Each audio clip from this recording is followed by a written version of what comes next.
नमस्कार सभी मित्र को। मेरा नाम राजीव कुमार है और आज मैं फिर से पृथ्वीराज चौहान जी के बारे में जो है चर्चा करूंगा। आइए हमारे साथ बने रहिए अगले 40 से 50 मिनट और जानते हैं उनके जीवनी के बारे में। कल जहां तक मैंने चर्चा की थी वहां से आगे मैं आज चर्चा करूंगा। आइए आइए आज जो है दिल्ली पर आक्रमण करते हैं। सुन के अजीब लगा होगा ना। पृथ्वीराज चौहान जी को जब दिल्ली पे शासन कर रहे थे उस समय जो उसके दुश्मन राजा थे, भारत के ही थे राजा, वो दिल्ली पर आक्रमण करने वाले थे। उसकी चर्चा में कर। आप क्या समझे, हम दिल्ली में चढ़ आक्रमण करें? आज आइए, बात उस समय की है जब राजा आनंदपाल अपना दिल्ली का राज्य जो है पृथ्वीराज को सौंप कर बद्रिका आश्रम तपस्या करने चले गए। उस समय अजमेर का जो शासन था पृथ्वीराज के पिता के हाथों में था और सोमेश्वर तथा मलबा के राजा में दुश्मनी थे। दुश्मनी किसी कारण से भी हो, पृथ्वीराज की बढ़ती हुई कीर्ति उसे असहनीय हो रही और वह बदला लेने का अवसर देख रहा था। जब उसने देखा कि पृथ्वीराज अजमेर में नहीं रहते तथा उनके दिल्ली में रहने के कारण उनकी बहुत सारी सेना तथा, क्षमा कीजिएगा, अनेक वीर सामंत भी अजमेर में नहीं रहते, तब उसने अपने अधीन राजाओं को अपनी सहायता के लिए इकट्ठा करके अचानक अजमेर पर आक्रमण कर दिया। और जैसा कि मैं पहले चर्चा कर चुका हूं कि सोमेश्वर जी चौहान शांति प्रिय मनुष्य थे। एकाएक इस नई मुसीबत को देखकर वे घबरा गए, परंतु घबराने से क्या कोई फायदा नहीं था। इसीलिए उन्होंने अपने सामंतों से सलाह करके सेना चंबल पार करके बारबास नामक स्थान में पड़ाव डाले हुई थी, आक्रमण कर। यादव राय की सेना इस समय असावधान थी क्योंकि उन दिनों रात के समय युद्ध नहीं होता था। यादव राय की सेना लड़ाई का मैदान छोड़कर भागने लगी और उसे सोमेश्वर जी के सिपाहियों ने पकड़ लिया। अब यादव राय युद्ध में बुरी तरह घायल हो गए थे। सोमेश्वर जी उनका इलाज कराया और बहुत आराम से लगभग 1 महीना अपने राज्य में रखकर उन्हें छोड़ दिया। बताइए। उस समय के राजाओं का यह हाल था, जो दुश्मन है उसको छोड़ देता है। और इधर अजमेर में तो यह हुआ। इधर जो शहाबुद्दीन मोहम्मद गौरी जो था वो पृथ्वीराज को दमन करने के लिए शस्त्र युद्ध के बदले अब कूटनीति युद्ध शुरू कर दिया। जैसा कि काव्य में भी लिखा है कि पृथ्वीराज के शासन में उसकी दिल्ली की प्रजा सुखी नहीं थी। इसलिए उन्होंने अनंगपाल से जाकर फरियाद की कि आप अपना राज एक अयोग्य पुरुष के हाथों में सौंप कर चले आए। वह प्रजा को कष्ट पहुंचा रहा है और आपकी प्रजा पीड़ित हो रही है। इसीलिए आप फिर दिल्ली चलकर शासन का भार अपने हाथों में लीजिए। पृथ्वीराज के शासन में उसकी प्रजा के दुखी होने का समाचार मिलने का यह पहला अवसर।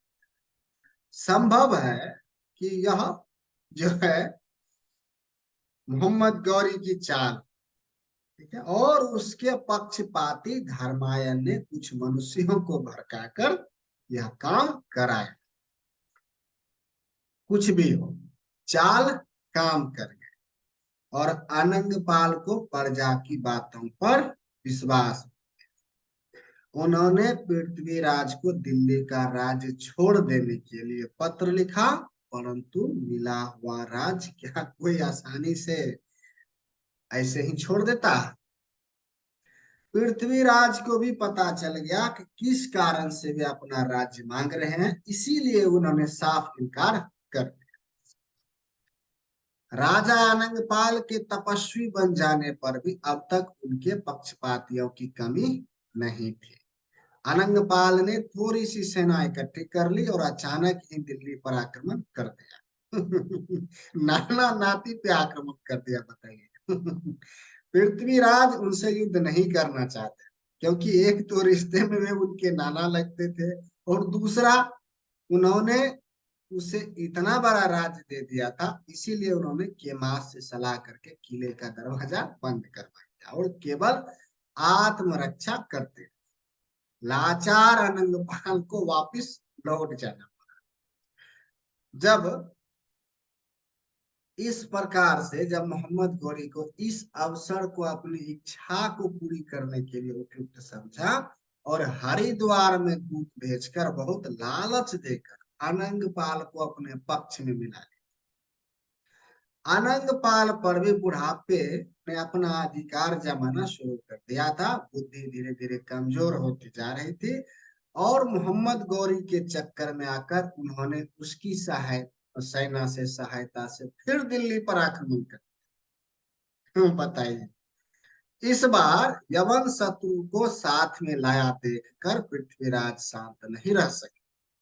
उन्होंने अनंगपाल तो ध्यान ही छोड़ दिया, पर मोहम्मद गौरी को दंड देना जरूरी समझकर किले का दरवाजा खुलवाकर उस पर आक्रमण किया। इस बार गौरी का सेनापति उसका प्रधानमंत्री तातर खान। पृथ्वीराज ने अपने सैनिकों अनंगपाल को जिंदा पकड़ लाने की आज्ञा दे दी। भयानक युद्ध हुआ उस समय। मोहम्मद गौरी के वीर सरदार मारूफ खान, खुरासान खान, तातर खान आदि योद्धाओं ने अपने अपमान का बदला चुकाने के लिए कोई कसर बाकी नहीं रखी थी। वे इस तरह राजपूत सेना पर टूट पड़े कि जिस तरह भेड़ों के झुंड पर शेर टूट पड़ता है। परंतु जिन्हें उन लोगों ने भेड़ समझ रखा था, जिन्हें उन लोगों ने भेड़ समझ रखा था, वे वास्तव में भेड़ नहीं थे। उन सब ने इस खूबसूरती से पलटवार किया कि शत्रु अपनी शान भूल गए। लड़ते लड़ते दोनों ही सेना वीरता दिखाने में मग्न हो गई, परंतु अभी भारत पर यवनों का अधिकार होने में कुछ देरी थी। इसीलिए मोहम्मद गौरी की सेना को हार जाना। चामुंड राय ने शहाबुद्दीन, जो कि मोहम्मद गौरी हैं, को पकड़ लिया तथा अनंगपाल को भी पकड़कर सम्मान पूर्वक किले में पहुंचाया। पृथ्वीराज ने सब कामों से निश्चिंत होकर मोहम्मद गौरी को अपने सामने लाने की आज्ञा दी। केमास अपने साथ उसे पृथ्वीराज के पास ले आए। पृथ्वीराज ने उसे बहुत समझाकर तथा कुछ धन लेकर फिर छोड़ दिया। बताइए, जो बार बार जो है आप पे आक्रमण कर रहा है और आप छोड़ दे रहे हैं पकड़ने के बाद। बताइए, ऐसे कौन करता है? अब अनंगपाल जो है 1 साल दिल्ली में रहे। अंत में उनके साथियों ने उन्हें बहुत समझाया कि आप किस झंझट में पड़कर अपने हाथों से अपने मान, यश तथा राज्य का नाश कर रहे हैं। यदि राज्य करने की ही इच्छा थी तो पहले ही इसका प्रबंध करते और अपने नाती पृथ्वीराज चौहान को गद्दी दे देते। अनंगपाल भी अपने काम पर बहुत शर्मिंदा हो गए, इसीलिए उन्हें दिल्ली में रहना उचित न समझा और फिर वन आश्रम में चले गए। पृथ्वीराज खुद उन्हें हरिद्वार तक बहुत आदर से पहुंचाया। इस समय पृथ्वीराज बढ़ता हुआ प्रताप देखकर बहुत से राजा शरणागत हो रहे। इनमें ही दक्षिण प्रांत के भी कई राजा भी थे। इन सब ने मिलकर कर्नाटकी नाम की एक सुंदर कन्या पृथ्वीराज को अर्पण। बताइए। क्या क्या जीवन रहा होगा पृथ्वीराज चौहान जी का। बताइए, लड़की तो लड़की, अरे वाह। अब यह कर्नाटकी भी एक अनर्थ ही जड़ की। इसने भी भारत में विद्वेष फैलाने में कम सहायता नहीं पहुंचाई और इसके द्वारा पृथ्वीराज के घर में भी फूट रूपी जहर का बीज बोया जा चुका है। पहली बात, पृथ्वीराज ने यही गलती की थी, उसने अपने महल में स्थान दे दिया। यह घटना जो है बरदाई में भी ढंग से कही गई है कि पृथ्वीराज की वीरता का समाचार सुनकर भारत के दक्षिण प्रांत के राजा उससे बहुत डरने लगे थे। मणि माणिक तो सभी उपहार में देते थे, परंतु उन्होंने आपस में सलाह करके विद्वेष फैलाने वाली यह कर्नाटकी नाम की एक रूपवती, गाने में निपुण तथा विलक्षण हाव भाव से संपन्न रमणी पृथ्वीराज को अर्पण।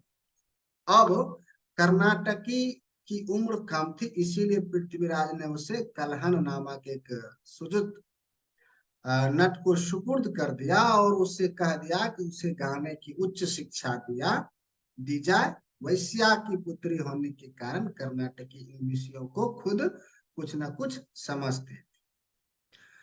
दक्ष नटा की शिक्षा प्राप्त होने के कारण वह बहुत जल्द ही विषयों में पारंगत हो गई। अवसर देखकर एक दिन कलहन ने उसे पृथ्वीराज को सौंप। पृथ्वीराज ने उसे नव यौवन अवस्था में देखकर अपने महल में रख लिया।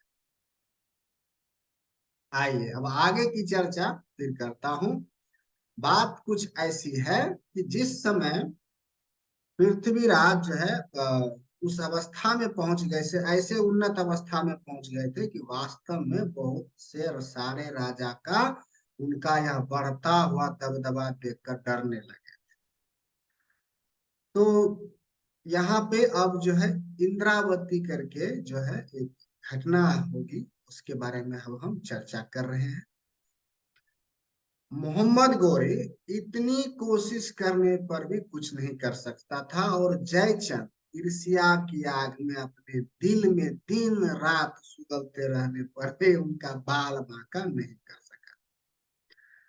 अभी थोड़े ही दिन पहले पीपा के युद्ध में कन्नौज की सेना पृथ्वीराज के हाथों पराजित हो चुकी थी। इस युद्ध में विजय प्राप्त होने के कारण उज्जैन के राजा भीमदेव ने अपनी अलौकिक सुंदरी कन्या का विवाह वीर केसरी पृथ्वीराज से ही करना चाहा। ये उन दिनों पृथ्वीराज उज्जैन के पास ही शिकार खेल रहे।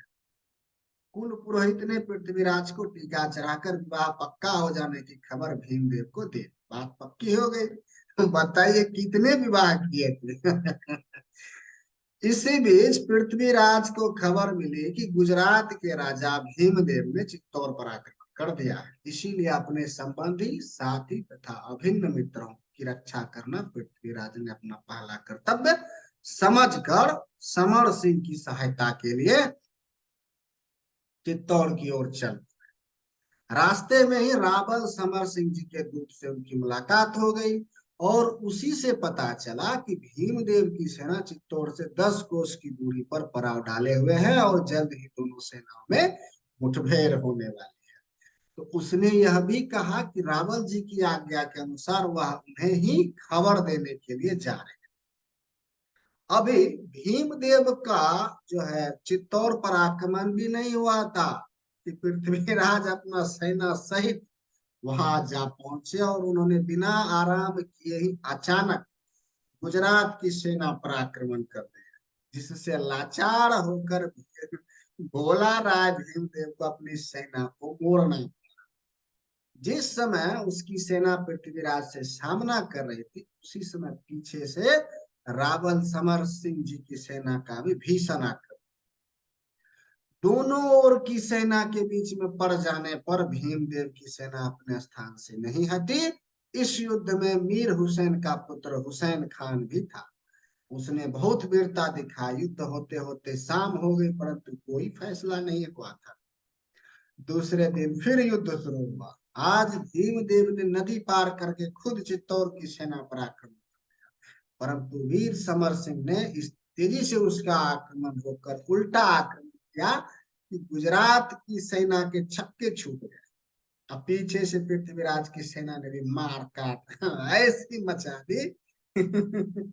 दिन भर के युद्ध में भीमदेव के बड़े बड़े 10 सेना नायक मारे गए, फिर भी वह अपने स्थान पर डटा ही रहा। अंत में हुसैन खान ने शाम होते होते तक अपनी अपूर्ण वीरता दिखाते हुए चालुक्य सेना को पराजित कर दिया। भीमदेव हार कर गुजरात चला गया, परंतु पृथ्वीराज कुछ दिन और चित्तौड़ में ही रुक गए।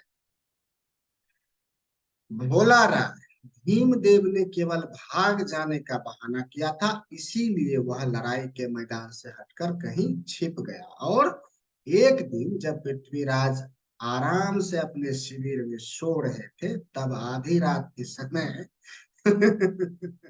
उसने फिर से आक्रमण कर दिया। इस अचानक हुए आक्रमण से घबराकर जो जिस हालत और भेष में थे, उसी हालत और भेष में आक्रमण रोकने के लिए तैयार। आज रात के युद्ध में पृथ्वीराज की ओर से जैतसी का छोटा भाई रूपधन परमार, लह वीर बागरी, जयसिंह मोरी, लखी सिंह इत्यादि कई नामी सरदार मारे, परंतु जीत पृथ्वीराज को ही प्राप्त। भीमदेव का नामी सेनापति मेड़ पहाड़ इस युद्ध में मारा गया तथा 5,000 सैनिकों से उसे हाथ धोना। अब लाचार होकर भीमदेव को वास्तव में हार मानकर भाग जाता। बताइए। शांति कहीं है ही नहीं, सिर्फ मार काट युद्ध लड़ाई, पता नहीं क्या था उस जमाने में। बताइए। अब पृथ्वीराज तो जो है खुद तो समर सिंह की सहायता के लिए चित्तौड़ चले आए थे, और उन्होंने पज्जून राय को अपनी तलवार देकर इंद्रावती से विवाह कर लाने के लिए भेज दिया, क्योंकि उस समय का यह रिवाज था कि यदि किसी कारणवश वर बारात में खुद नहीं जा सकता था, तो उसका कोई आमत खड़ग या कटार लेकर वर के स्थान पर विवाह करने चला जाता।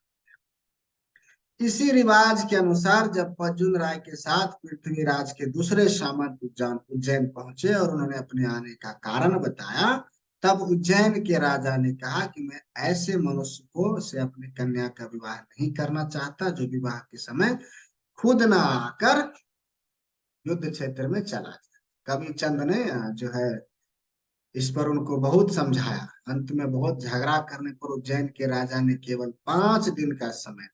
इंद्रावती ने भी ये बातें सुनी। उसने यह प्रतिज्ञा की कि मैं विवाह करूंगी तो पृथ्वीराज से ही करूंगी। जब 5 दिनों की अवधि खत्म हो गई और पृथ्वीराज नहीं आए, तब उज्जैन के राजा भीम ने गुस्सा होकर सामंतों को अपने राज्य से निकल जाने की आज्ञा। इस पर सारे सामंत नाराज और युद्ध की तैयारी करने। और जब बात बहुत बढ़ गई और युद्ध की संभावना दिखाई देने लगी, तब राजा भीम ने अपने मंत्री से सलाह की। मंत्री ने इंद्रावती की शादी कर देने की सलाह दी, परंतु राजा भीम के मन में वह बात नहीं आई। अंत में दोनों में युद्ध होने लगा। पृथ्वीराज के सामंतों ने राजा भीम को घेर कर बेदाग पकड़ लिया। अब राजा भीम की आंखें खुल गई। जिससे उसने बहुत धूमधाम से इंद्रावती का विवाह पृथ्वीराज के खरग से कर दिया और इस तरह यह झगड़ा शांत हो गया। बताइए, ऐसे भी शादी हो। आइए अब करते हैं सोम का वध। जब पृथ्वीराज का इंद्रावती से विवाह हो चुका था, कांगड़ा के भोटी राजा भानु से युद्ध जीत कर पृथ्वी दिल्ली में खुशी मना रहे थे, तथा इसी बीच में उन्होंने रणथंभ के राजा की कन्या हंसावती से भी विवाह कर लिया था। बताइए कितना विवाह किया पृथ्वीराज से। तभी उन्हें यह समाचार मिला कि गुजरात के राजा भीमदेव ने फिर से अजमेर पर आक्रमण कर दिया है, क्योंकि भीमदेव बार बार अपमानित होने के कारण बहुत उत्तेजित हो गए थे। जब यह ईर्ष्या की आग वह किसी तरह अपने मन में दबा कर नहीं रख सके, तब उन्होंने अपने बहुत सारे सामंतों तथा अधीनस्थ राजाओं को साथ लेकर अजमेर पर धावा बोल। जब यह समाचार सोमेश्वर जी चौहान के पास पहुंचा, तब वे भी शत्रु का सामना करने के लिए तैयार। उस समय पृथ्वीराज दिल्ली में नहीं, उनके साथी वीर सामंत प्रसंग राय खींची, जयराम यादव, देवराज बगरी, भानरा बलभद्र और केमास आदि दिल्ली की रक्षा कर रहे थे। सोमेश्वर भी वीर पुरुष थे। उन्होंने अपनी बहादुर सेना लेकर अजमेर के पास ही भीमदेव को रोकना चाहा। दोनों सेनाओं में भयानक युद्ध हुआ और अंत में इसी युद्ध में 300 सैनिक सहित सोमेश्वर जी भी मारे। जब यह समाचार पृथ्वीराज को प्राप्त हुआ तब वह गुस्से से अधीर हो उठे। उन्होंने उसी समय प्रतिज्ञा की कि जब तक भीमदेव से इसका बदला नहीं ले लूंगा तब तक सब तरह के आनंद त्याग। यह तय करके उन्होंने उसी समय गुजरात पर आक्रमण करने की आज्ञा दी, परंतु सामंतों ने यह सलाह दी कि पहले अजमेर का राज तिलक हो जाए, तब इस काम में हाथ डाला जाए। अजमेर में राज तिलक का प्रबंध होने लगा। अजमेर की गद्दी के अधिकारी पृथ्वीराज ही थे। भीमदेव लाख कोशिश करने पर भी अजमेर पर अपना अधिकार नहीं जमा सके और लालच होकर सोनगढ़ के किले में लौट आए। राज तिलक बिना बाधा के समाप्त हुआ और पृथ्वीराज ने पज्जुन राय तथा मलय सिंह को सेनापति के साथ भीमदेव से बदला लेने के लिए भेज दिया। इन दोनों ने आगे बढ़कर भीमदेव के अधिकृत स्थानों पर अधिकार जमाना शुरू कर दिया। भीमदेव ने यह समाचार सुना तो गुस्सा होकर उन पर झपटा। दोनों सेनाओं में भयानक युद्ध हुआ। पज्जुन राय ने अपनी वीरता तथा चतुराई से भीमदेव के सिर का छत्र उतार लिया और लेकर चल दिया। पज्जुन ने वह छत्र और छोंगा पृथ्वीराज को सौंप दिया, परंतु पृथ्वीराज ने पुरस्कार में वह पज्जुन राय को ही दे दिया और साथ में कुछ और धन संपत्ति भी दे दी। परंतु इतने से ही आग शांत नहीं हुई। जिस दिन से सोमेश्वर जी की मृत्यु हुई उसी दिन पृथ्वीराज गुस्से से अधीर हो रहे थे। भीमदेव ने उनके हृदय में कांटे के समान चुभ रहा था और गुस्से की आग उनके दिल में हमेशा जलती रहती थी। कुछ दिन और भी सोच विचार में बीत गए और अंत में यही तय हुआ कि भीमदेव पर आक्रमण करना चाहिए। इसीलिए एक विशाल सेना इकट्ठी करके पृथ्वीराज गुजरात पर आक्रमण करने के लिए तैयार। अभी वह तिलक लगवाकर अपने किले से बाहर ही निकले थे कि अपने सेना सहित निरंकार राय भी आ पहुंचा और पृथ्वीराज शिकार के बहाने गुजरात की सीमा पर जा पहुंचे। उधर भीमदेव के चतुर दूतों ने उसे भी सूचना दी कि 64,000 सेना लेकर पृथ्वीराज अपने पिता का बदला लेने के लिए सीमा पर आ पहुंचे हैं और उन्होंने प्रतिज्ञा की है कि जब तक भीमदेव से बदला नहीं ले लेंगे तब तक ना तो घी खाएंगे और ना पगड़ी बांधेंगे। यह समाचार पाकर उसने अपने अधीनस्थ राजाओं तथा अन्य सामंतों को इकट्ठा किया और 1 लाख सेना लेकर पृथ्वीराज का सामना करने के लिए आगे बढ़ा।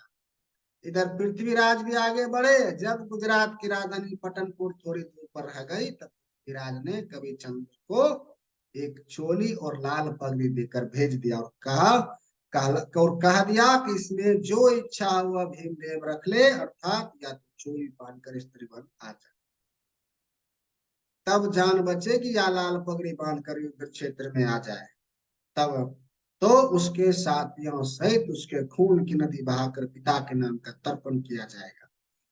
कवि चंद ने चलते समय एक और खेल खेला। उसने अपने गले में जाल और सीढ़ी डाली तथा एक हाथ में कुदाली और दीपक तथा दूसरे में अंकुश और त्रिशूल लिया। इसी वेश में वह पटनपुर जा पहुंचा। उसका यह विचित्र वेश देखकर हजारों लोग उसके साथ बोलिए। इसी वेश में वह राज दरबार में जा पहुंचा। भीमदेव कवि चंद को पहचानता था। उसने देखते ही पूछा, यह कैसा सांग रचा है?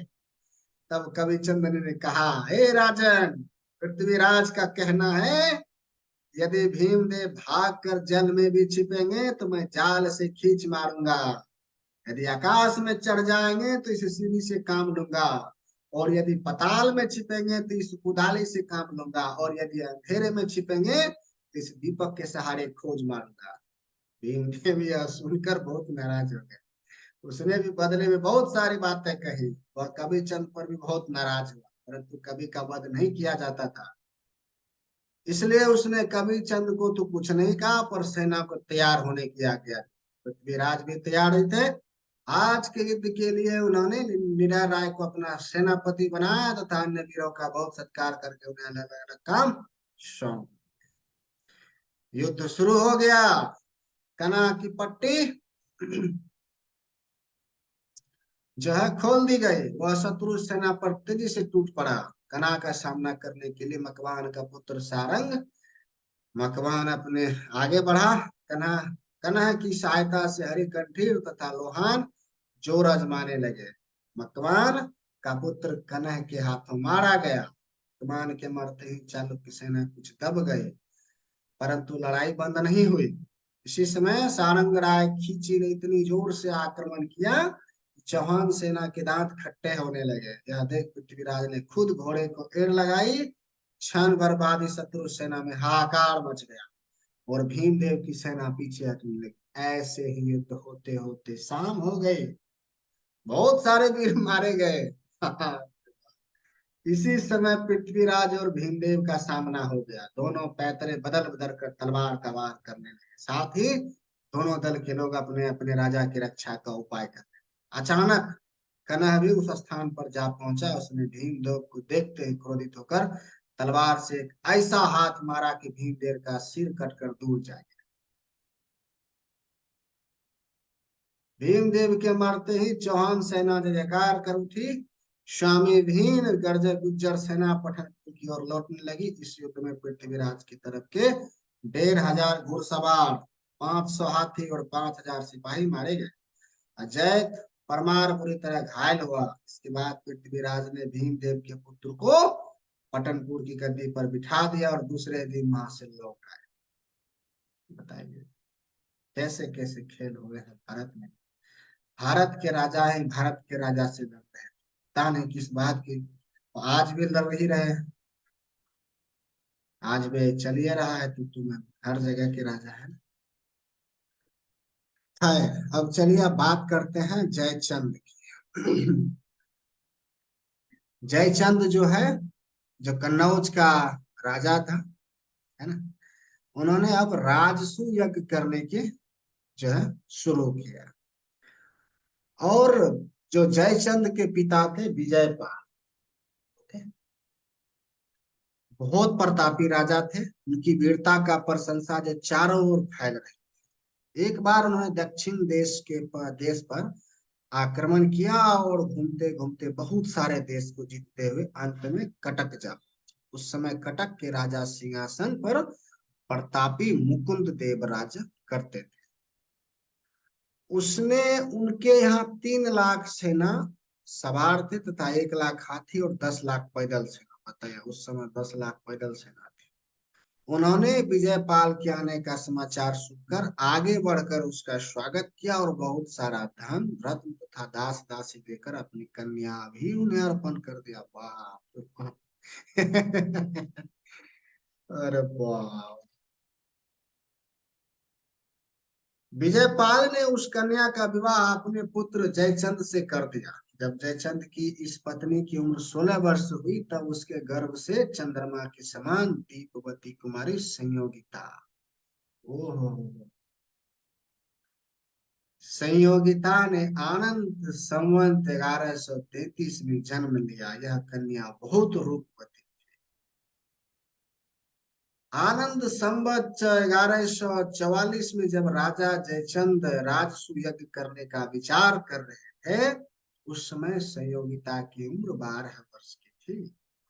उसकी सुंदरता को देखकर सभी मुग्ध रहते। जयचंद तो उसे बहुत ज्यादा प्यार करते। उनका लाड़ प्यार इतना अधिक था कि संयोगिता का स्वभाव दिनों दिन हठी होने लगा। बालूकाय बालूका राय का नाम तो आप जानते ही होंगे। यह बालूका राय जयचंद के भाई। उनकी सलाह से ही जयचंद ने राजसूय यज्ञ का जो है करना शुरू किया। राजसूय यज्ञ में छोटे से बड़े तक जितने राजा थे सबको निमंत्रण देना पड़ता है। इसीलिए जयचंद ने विभिन्न प्रांतों के राजाओं को इकट्ठा करने के लिए निमंत्रण भेजने का विचार किया। कन्नौज के राजमहल में आगंतुकों के सत्कार तथा दान पुण्य के लिए अनेक प्रकार की सामग्री इकट्ठी की जाने लगी। और यहाँ पे ध्यान दीजिएगा, कन्नौज के राजा जयचंद हैं और पृथ्वीराज दोनों मौसेरा भाई हैं। बताइए। जयचंद के मंत्री सुमंत ने उन्हें हर तरह से समझाया कि यज्ञ करना उचित नहीं है, क्योंकि आजकल यज्ञ का सुचारू रूप से संपन्न होना किसी भी प्रकार से संभव नहीं है, बल्कि इससे बैठे बिठाए विरोध बढ़ने की संभावना है।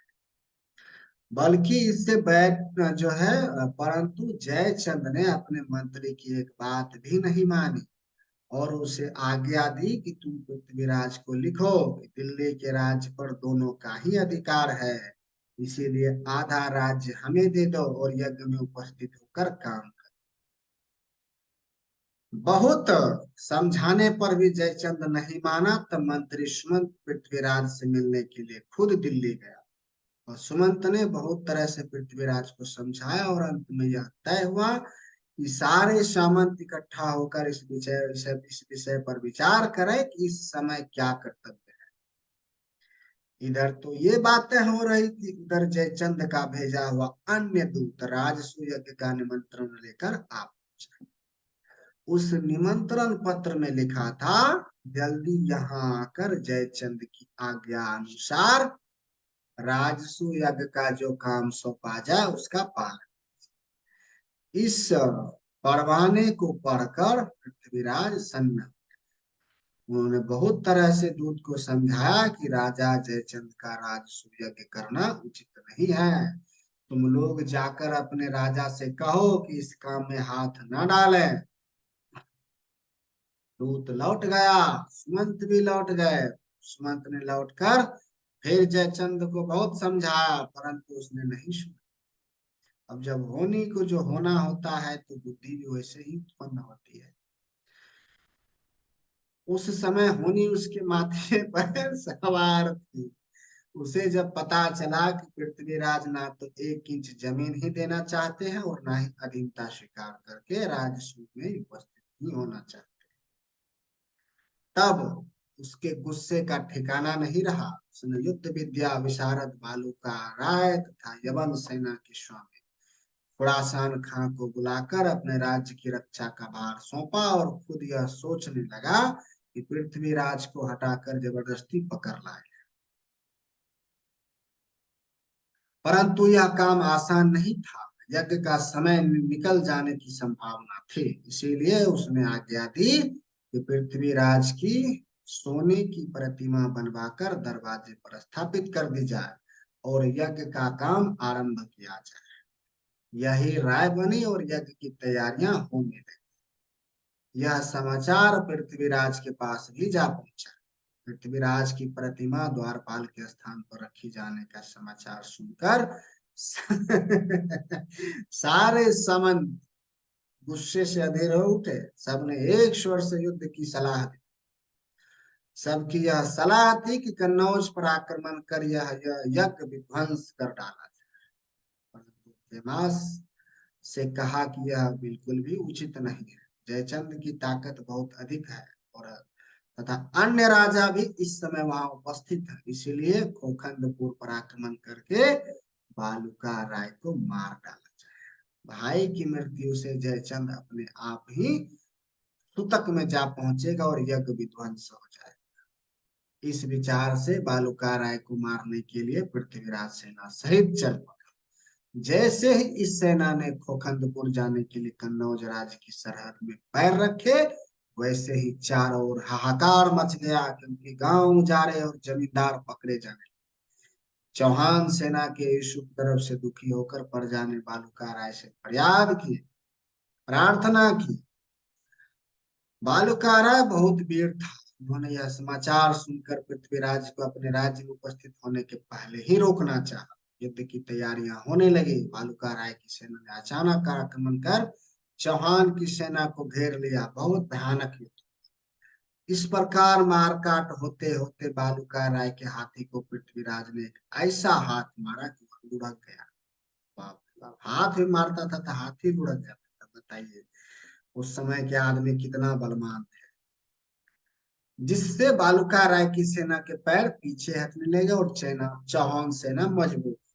सेना के देर बाद कनह तथा बालूका राय का सामना।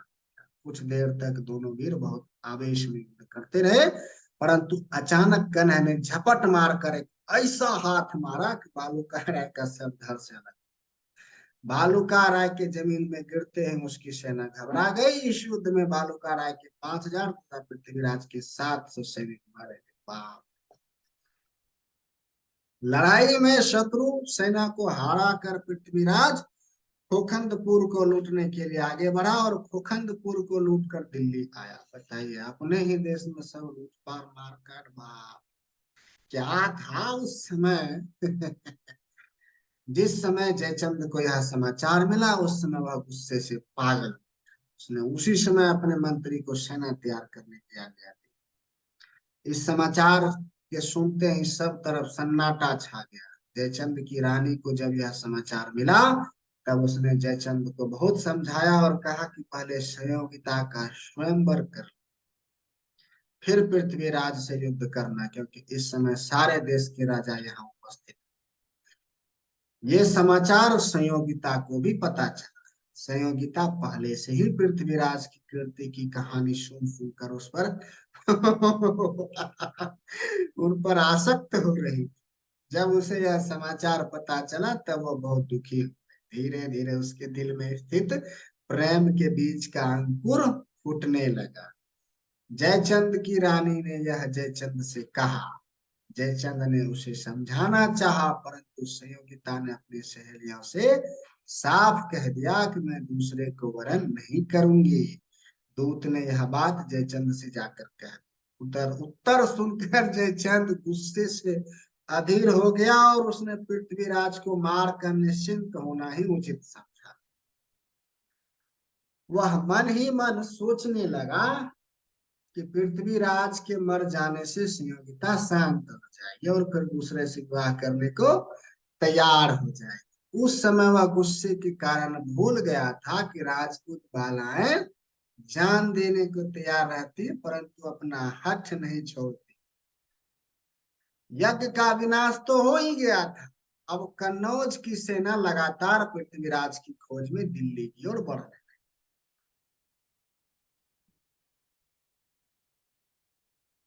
और बहुत सारे ही गांव लूट लिए। इस समय राज्य का भार अपने सुमंत को सौंप कर पृथ्वीराज शिकार के लिए चले गए। सामंतों ने जयचंद की सेना को अन्यासी मार डाला। जब यह बात जो है मोहम्मद गौरी की माँ जो है एक बार इस रासों में भी इस तरह से लिखा हुआ है कि शहाबुद्दीन की माँ यानी कि मोहम्मद गौरी की माँ बहुत सारी बेगमों के साथ मक्के की यात्रा करने जा रही थी। वे भारत के हांसी प्रांत से होकर जा रहे। उस समय हांसी में नरवाहन नामक नागवंशी सरदार सूबेदार के पद पर नियुक्त था। जब उनकी सवारी दिल्ली राज्य की सरहद के पास पहुंची तब पृथ्वीराज के सामंता ने उसे लूट लिया। सारा धन लूट कर बेगमों को छोड़ दिया। वे गजनी लौट। यह समाचार सुनकर मोहम्मद गौरी से गुस्से से अंधा हो गया और बहुत बड़ी सेना लेकर युद्ध के लिए चल पड़ा। जब यह सेना झांसी से 10 कोस की दूरी पर आ पहुंचा तब पृथ्वीराज के सामंतों को खबर हुई। समाचार पाते ही चामुंड राय ने किलेबंदी कर ली। कई दिनों तक युद्ध होता रहा, परंतु झांसी के किले पर किसी तरह भी यवनों का अधिकार नहीं हो सका। जब यह समाचार मोहम्मद गौरी को पता चला तो वह खुद बड़ी सेना लेकर आया। पृथ्वीराज तथा समर सिंह ने इस युद्ध में भी जीत प्राप्त कर उसे भगा दिया। बताइए, भगा दिया, पकड़ के मारा नहीं, भगा दिया। ओह वाह। अब आइए चलते हैं महोब में युद्ध करने, महोबा में युद्ध करने। ठीक है, अब आइए देखते हैं महोबा के बारे में क्या है। कहते हैं कि महोबा के बारे जो युद्ध है वहाँ का प्राकृतिक कारण जो है ठीक ठीक पता नहीं चलता, लेकिन इतिहास में ऐसी घटना सच होने की भी कोई संदेह नहीं है। जैसा कि रासो में भी जो महाकाव्य है जो कि पृथ्वीराज चौहान जी के ऊपर ही लिखा गया है, जो है उसने उसमें भी लिखा है कि शहाबुद्दीन यानी मोहम्मद गौरी की सेना से युद्ध करके चौहान सेना जब लौटी तब बहुत सारे घायलों के साथ यह सेना कई रास्तों से दिल्ली की ओर लौटी। बहुत से घायलों के लिए जो है साथ लिए थोड़ी सेना महोब की ओर आ पहुंची। बारिश का मौसम था और अंधेरी रात थी। पृथ्वीराज के सैनिक आराम करने की जगह खोज में इधर उधर भटकते हुए चंदेल राजा के बगीचे में जा पहुंचे। आइए चंदेल के बारे में जानते हैं। चंदेल राज्य के पहले के इतिहास का कुछ ठीक ठाक तो हमें पता नहीं है, बट इतना पता है कि चंदेल तथा कछवाहों में पहले बहुत घनिष्ठता हुआ करती थी। इन्होंने 9वीं शताब्दी में ग्वालियर का किला बनवाया था और सन 1122 तक ग्वालियर तथा नरवार पर इनका अधिकार था। चंदेलों ने महोबा को जीतकर वहां अपना अधिकार जमाया और सन 625 ईस्वी में कलिंजर पर भी अपना अधिकार जमा लिया। इसके बाद सन 1192 तक चंदेलों का महोबा और कलिंजर पर अधिकार। पृथ्वीराज के सेना को उस समय बगीचे के रक्षकों ने रोका, परंतु वे उनकी बात न मानकर राजा परमाल के सरकारी महलों में डेरा जमा। एक सैनिक ने बाग के मालिक को मार डाला। जब यह समाचार परमाल देव के पास पहुंचा, तब उन्होंने हरिदास बघेल को बुलाकर घायल तथा सैनिकों को पकड़ लाने की आज्ञा दी। घायल सैनिकों ने हरिदास को बहुत समझाया कि हम लोग सुबह ही चले जाएंगे, बेकार में झगड़ा बढ़ाने की क्या जरूरत है, परंतु वह नहीं माना। बगीचे में पड़े हुए घायल भी लड़ने को तैयार हो गए। परिणाम यह हुआ कि परमाल देव के दोनों सरदार हरिदास बघेल तथा रतन सेन चंदेल मारे। जब ये दोनों मारे गए, तब परमाल देव ने उदल बनाफर को बुलाकर घायलों को मार डालने की आज्ञा दी। उदल ने बहुत समझाया कि पृथ्वीराज बहुत प्रतापी तथा वीर है, बेकार में उनसे झगड़ा मोल लेना नहीं चाहिए। परंतु राजा परमाल के सामंत मल्हान और भोजपति ने राजा के कान भर दिए और अल्हा उदल की बात नहीं मानने। राजा की आज्ञा पाकर लाचार होकर उदल ने बगीचे में जाकर घायलों को मार डाला। यही पृथ्वीराज से दुश्मनी का मुख्य कारण। अब यहाँ पर उदल तथा उसके भाई अहला का परिचय थोड़ा देना जरूरी है। मैं बता देता हूँ कि परमाल देव की सेना में दशराज नामक एक बनाफर सरदार था। अल्हा और उदल उसी के पुत्र थे। दशराज ने बहुत बार युद्ध में बहुत पराक्रम दिखाया था और ये दोनों भाई बहुत पराक्रम। परमाल देव उन्होंने अपने पुत्रों की तरह मानते थे। उनकी इतनी ताकत देकर उस राज्य के बहुत सारे कर्मचारी उनसे हमेशा जला करते थे। अल्लाह के पास 5 अच्छे घोड़े थे। लोगों ने राजा परमाल देव के कान भरे कि ऐसे घोड़े राजा के पास ही रहने चाहिए। राजा परमाल देव ने अल्लाह उदल से वे घोड़े मांगे। अल्लाह उदल ने घोड़ों को नहीं देना चाहा। इसी कारण परमाल देव ने गुस्से से उन्हें अपने राज्य से निकाल दिया। वे महोबा से निकलकर सीधे राजा जयचंद्र के पास जा पहुंचे।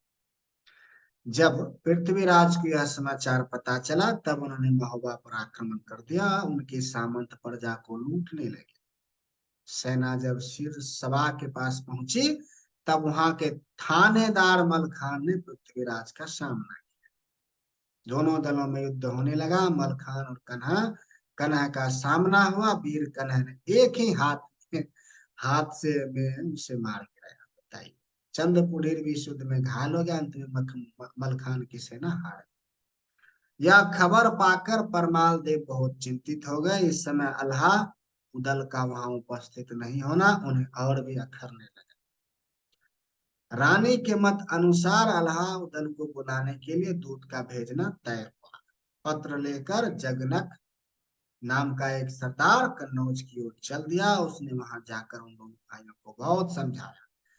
उन दोनों ने तथा जगन में विवाद भी हुआ। अंत में जब वे दोनों भाई किसी तरह भी जाने को तैयार नहीं हुए, तब जगनक ने परमाल देव की रानी मलहन देवी की ओर से अल्हा उदल की मां देवल देवी से बहुत प्रार्थना की और कहा कि रानी मलहन ने आपको बुलाया है। देवल देवी ने अपने पुत्रों को बहुत समझाया और महोबा जाने के लिए कहा, परंतु जब इतने पर भी वे महोबा जाने के लिए तैयार नहीं हुए, तब वह बोली, हे विधाता, तुमने मुझे बांझ ही क्यों नहीं रखा। छत्र धर्म के उल्लंघन करने वाले इन कपूतों से यदि मेरी कोख खाली ही रहती तो वही अच्छा होता। उस छत्र पुत्र को धिक्कार है जो अपने पालन करने वालों को मुसीबत में पड़ा देखकर भी शांत बैठा है। सच्चे राजपूतों का दिल युद्ध के नाम से ही खुशी से नाचने लगता है, परंतु तुम दोनों ने अपने वंश का नाम डुबो रखा। माँ की ये बात वीर पुत्रों के दिल में तीर की तरह लगी। उन दोनों ने महोबा जाने का वचन ले लिया। इसके बाद सब हाल बताकर उन दोनों ने जयचंद्र से विदा ले ली और महोबा की ओर चल दिए। इसमें यहाँ पर वरदाई का कहना है कि जयचंद्र ने पहले तो उन्हें भेजने से इनकार कर दिया, परंतु बाद में बहुत समझाने बुझाने पर पृथ्वीराज की हानि की इच्छा से बहुत सारे सेना जयचंद ने अलाउद्दीन के साथ भेज। इस तरह एक विशाल सेना लेकर लेकर अलाउद्दीन ने महोबा में प्रवेश किया। राजा परमाल ने इस बार उनकी बहुत खातिर की। अलाउद्दीन के महोबा पहुंच जाने के बाद ही पृथ्वीराज से घोर युद्ध शुरू हुआ। उस समय राजा परमाल देव तथा जयचंद की भेजी हुई दोनों सम्मिलित सेना लगभग 1 लाख की थी। इस सम्मिलित सेना के साथ अलाउद्दीन अपने स्वामी की ओर से पृथ्वीराज से युद्ध करने के लिए आगे बढ़े। चंदेलों की इस विशाल सेना को आते देखकर पृथ्वीराज ने अपनी सेना को 4 भागों में बांट दिया। नरना कन सारे चौहान सेना का सेनापति बनाया गया। निडर राय, लखन सिंह बघेल, कनक राय, सारंग राय आदि सामंत कनक की सहायता के लिए नियुक्त किए गए। हालांकि चंदेल सेना 1 लाख थी, फिर भी पृथ्वीराज की कुछ ऐसी धाक जमी थी कि सभी घबरा रहे। कनह की आंखों की पट्टी खोल दी गई। उसने बहुत तेजी से शत्रु सेना पर आक्रमण किया। बहुत घोर युद्ध हुआ, भयानक युद्ध। राजा परमाल देव 10,000 सेना लेकर युद्ध का फैसला होने के लिए पहले ही कलिंजार के किले में भाग गए। परंतु वीर बांकुरे अल्हा और उदल अपने स्थान से नहीं हटे। इधर झपट मारते पड़ते थे, उधर ही सफाई कर देते। अंत में बहुत मार काट होने के बाद पहले दिन के युद्ध में चौहान सेना की ही जीत हुई और जयचंद की भेजी हुई बहुत सारे सेना तथा चंदेल राज्य की अनगिनत सेना और बहुत सारे सरदार मारे गए। राजा परमाल देव तो कलिंजर के किले में भाग गए थे, परंतु उनका पुत्र राजकुमार ब्रह्मजीत युद्ध के मैदान में उपस्थित था और अपनी सेना का संचालन परिचालित कर रहा। अल्लाह ने ब्रह्मजीत को भी कलिंजर के किले में चले जाने के लिए कहा, परंतु उस वीर पुरुष ने अल्लाह का कहना नहीं मानकर कहा कि यह कायरों का काम है, मैं नहीं जा सकता। दूसरे दिन फिर युद्ध शुरू हुआ। आज पहले उदल 20,000 सेना लेकर आगे बढ़ा। आज के युद्ध में उसने अतुलनीय पराक्रम दिखाया। उसकी वीरता, रंग चतुराई तथा युद्ध में निपुणता देखकर शत्रु भी उसकी प्रशंसा करने लगे। उदल और कनह में बहुत देर तक युद्ध चला। अंत में कनह ने एक ऐसा हाथ मारा कि उदल का सिर कट गया। उदल की मृत्यु का समाचार सुनकर अल्लाह और ब्रह्मजीत दोनों बहुत क्रोधित हो गए और जीवन की इच्छा छोड़कर पृथ्वी सेना राज की सेना पर झपट पड़े। उन दोनों ने कनह और केमास को ललकारा। बहुत भयानक युद्ध हुआ। एक बार अल्लाह ने अपने सिपाहियों के साथ लेकर हाथी पर सवार पृथ्वीराज को घेर लिया। ऐसी हालत देखकर कनह आगे आए, परंतु अल्लाह ने एक ऐसा वार किया, कनह बेहोश होकर गिर पड़ा। कनह को बेहोश होता देख केमास आगे बढ़े, परंतु वह भी चोट खाकर बेहोश हो। इसी तरह बहुत देर तक युद्ध होता रहा। अंत में पृथ्वीराज के हाथों ब्रह्मजीत मारा गया। उसके मरते ही चंदेल सेना विचलित होकर इधर उधर भागने लगी। अल्लाह ने जब देखा कि अब वह किसी भी तरह चंदेल सेना की रक्षा नहीं कर सकता, तब वह भी जंगल में तपस्या करने चला गया। इस बीच में 5,000 सैनिकों के साथ चामुंडराय पहले ही कलिंजर के किले की ओर बढ़ चुका था। हालांकि परमाल देव ने कलिंजर के किले में जाकर अपनी रक्षा का पूरा प्रबंध कर लिया था, फिर भी चामुंडराय ने बहुत वीरता से आक्रमण कर कलिंजर के किले पर अपना अधिकार जमा लिया। इस तरह महोबा और कलिंजर पर पृथ्वीराज का अधिकार हो गया।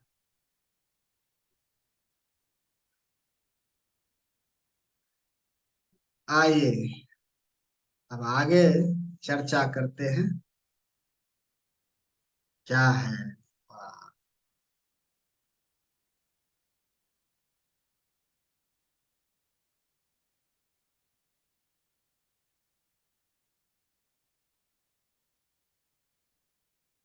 आइए अब केमास का वध हो जाता है, कैसे होता है उसके बारे में आइए जानते हैं। जो कि वीर से जो है सामंत था पृथ्वीराज के, अ, वीर सामंत। बात कुछ ऐसा है कि पृथ्वीराज के पुत्र रेणु सिंह तथा चामुंड राय में बहुत ही घनिष्ठता थी। दोनों मामा भांजे एक दूसरे को बहुत स्नेह की नजर से देखते थे। यह बात बहुत लोगों को खटकती थी। एक दिन मौका पाकर चंद्रपुरीर ने यह बात पृथ्वीराज से कही कि मुझे कुछ दाल में काला दिखाई देता है। चामुंडराय आपके पुत्र को अपने वश में करके दिल्ली पर अधिकार जमाना चाहता है। हालांकि यह सुनकर पृथ्वीराज ने उसमें चामुंडराय से कुछ नहीं कहा, फिर भी यह बात उनके दिल में चुभ गई। उसके बाद अचानक एक दिन पृथ्वीराज का हाथी खुल गया और बहुत सारे मनुष्यों को मारता हुआ इधर उधर घूमने लगा। एक गली में उसका और चामुंडराय का सामना हो गया और वह चामुंडराय पर झपटा।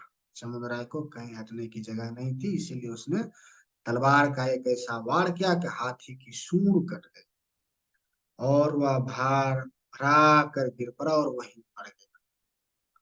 एक तो पृथ्वीराज के कान में पहले से ही भरे जा रहे थे, दूसरे चामुंडराय के द्वारा इस हाथी के मारे जाने का समाचार जब पृथ्वीराज ने सुना तब वो बहुत नाराज हो गए और उन्होंने चामुंडराय को गिरफ्तार करने के लिए गुमराम और लोहार अजान बाहु को भेजा। जब यह समाचार समाचार चामुंडराय के पास पहुंचा तब इसके इष्ट मित्रों को पता चला तो सब युद्ध करने के लिए तैयार हो। बताइए। परंतु स्वामी भक्त चामुंडराय ने सबको समझा बुझाकर शांत किया और उसके हाथों अपने पैरों में बेरी डाली। बस इसी जगह से पृथ्वीराज के अधः पतन का समय शुरू हुआ। चामुंडराय को कैद कर पृथ्वीराज शिकार खेलने चले गए। इस समय केमास पर दिल्ली के शासन का भार। एक दिन आकाश में कुछ बादल छा रहे थे और बरसात का मौसम। केमास अपने कई सिपाहियों के साथ किसी जरूरी काम से राजमहल की ओर जा रहे। उस समय कर्नाटकी अपना श्रृंगार करके बैठी हुई बारिश का आनंद ले। देव योग से केमास तथा कर्नाटकी की आंखें चार। अब बताइए, देव योग से, और दोनों एक दूसरे से मिलने के लिए व्याकुल। कर्नाटकी तो वैश्या पुत्री थी ही और दूसरा पृथ्वीराज उस समय दिल्ली में नहीं थे। कर्नाटकी केमास पर मुग्ध हो गई, परंतु इतने बुद्धिमान तथा स्वामी भक्त होने पर भी केमास किसी तरह इस पाप कर्म में लिप्त हुए इसका कुछ पता नहीं चला। केमास रात के समय कर्नाटकी के पास पहुंचा। इस समय रानी इच्छन कुमारी के मन में कुछ संदेह हो गया। उसने चुपचाप इस बात का पता लगा लिया कि केमास तथा कर्नाटकी में अनुचित संबंध। उसने पृथ्वीराज के पास अपनी दासी के द्वारा यह समाचार कहला भेजा। दासी से सारा हाल सुनते ही पृथ्वीराज उसी समय वहां से चल पड़े। पृथ्वीराज चुपचाप रात के समय आए और उन्होंने अपनी आंखों केमास तथा कर्नाटकी को इकट्ठे सोते हुए देखा। उन्होंने उसी समय केमास को सिर काटकर मार डाला। पृथ्वीराज ने केमास को अपने हाथों से जमीन खोदकर उसी जगह गाड़। कर्नाटकी को भी कैद कर लिया, परंतु वह किसी तरह निकलकर भाग गए और सीधी जयचंद के दरबार में जा पहुंचे।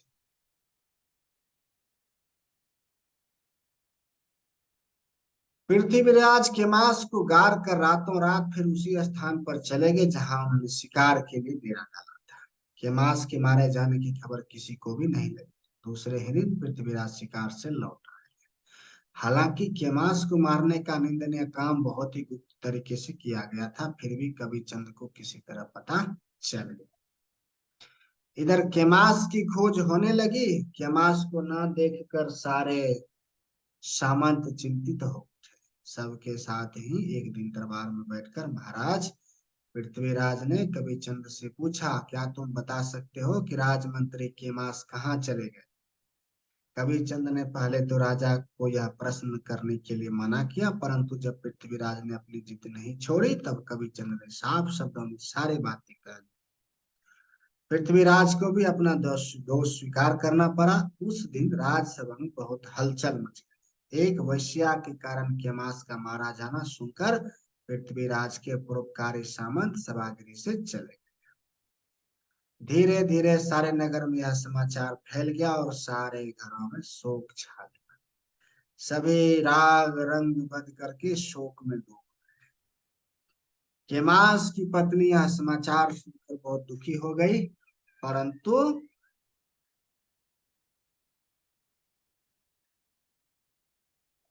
बहुत प्रार्थना करने पर चंद ने बहुत मेहनत से उसके पति की लाश उसे दिलवा दी।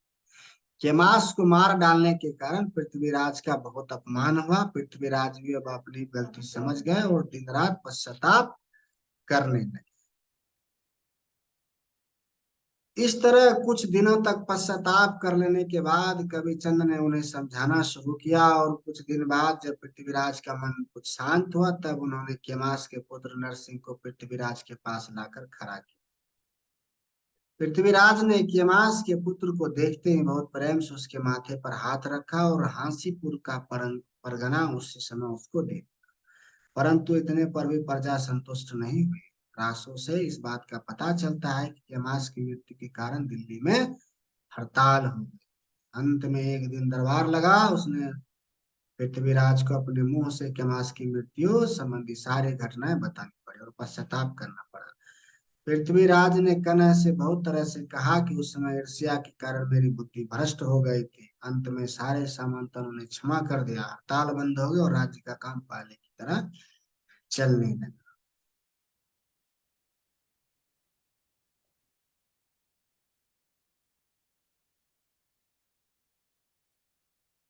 आइए अब थानेश्वर में युद्ध करते हैं। अरे जानते हैं थानेश्वर क्या है, कहाँ है और क्यों युद्ध हुआ। कहते हैं कि मैं जो है धर्मायन के बारे में मैं तो पहले ही आपको बता चुका हूँ कि वह दिल्ली के समाचार लगातार जो है वीर मोहम्मद गौरी को लिखकर भेजता था। एक बार जब पृथ्वीराज पानीपत के पास जंगल में शिकार करने खेल रहे थे, उस समय उन्हें समाचार मिला कि मोहम्मद गौरी ने फिर चढ़ाई कर दी। यह समाचार सुनकर पृथ्वीराज ने अपने सामंतों को इकट्ठा करके सभा की और तुरंत ही चित्तौड़ पर रावल समर सिंह जी को सूचना भेज दी गई। जब तक मोहम्मद गौरी आए तब तक पृथ्वीराज ने अपनी भरपूर सेना इकट्ठे कर ली। इस बार सामंत बीरबल गोविंदराय भी आकर युद्ध में शामिल हो। कई बार हार खाने के कारण इस बार मोहम्मद गौरी बहुत बड़ी सेना लेकर आया था। वो तेजी से आगे बढ़ता हुआ उस स्थान के पास आ पहुंचा जहां पृथ्वीराज ने शिकार के लिए शिविर लगाया। जब शहाबुद्दीन मोहम्मद गौरी जो है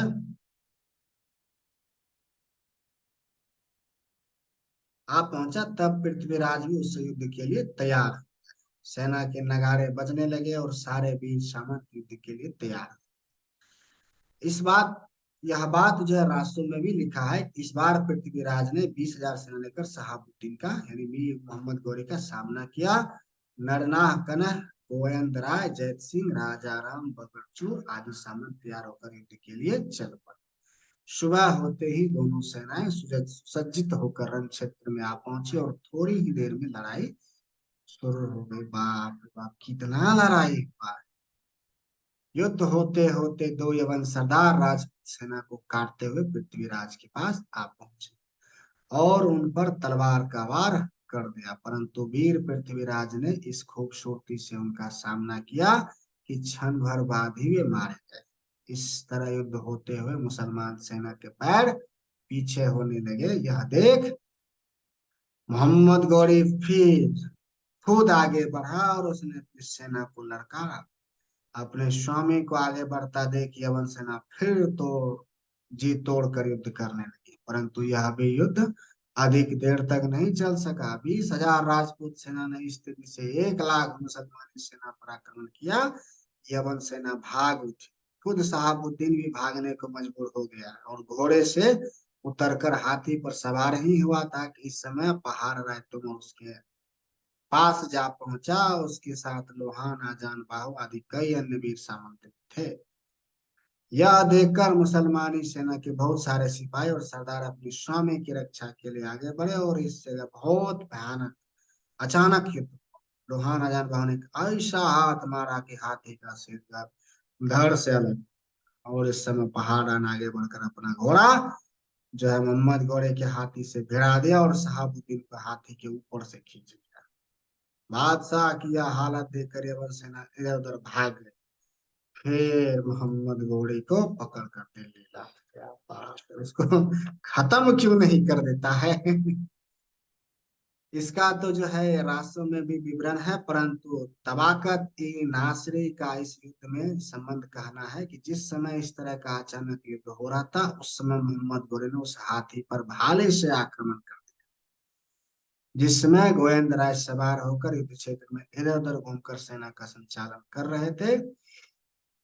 सुल्तान साहबुद्दीन यानी मोहम्मद गौरी ने इतनी जोर से गोविंद राय पर भाले से आक्रमण किया कि उनके दो अगले दांत टूट गए। परंतु वीर गोविंद राय ने भी घूमकर इतनी तेजी से मोहम्मद गौरी को आक्रमण किया कि उसके उसे बहुत भयानक घाव लगा, और इस कारण वे घोड़े पर संभल नहीं सका। मुसलमानी सेना पूरी तरह पराजित हो गई और सुल्तान महमूद घोड़े से गिरने ही वाला था कि बहादुर खिलजी ने उसी रक्षा की और सकुशल युद्ध क्षेत्र से निकाल लिया। यह युद्ध में मुसलमानों की ऐसी हार हुई कि उन्हें भागने की जगह ही नहीं मिली। पृथ्वीराज ने 1 महीने शहाबुद्दीन को अपने यहाँ कैद रखा, उसके बाद फिर बहुत सारा धन लेकर उसे छोड़ दिया। बताइए, इतना बार कौन छोड़ता है? इतना बार छोड़ने से कहाँ मिला पृथ्वीराज जी को? बताइए, बस बताइए।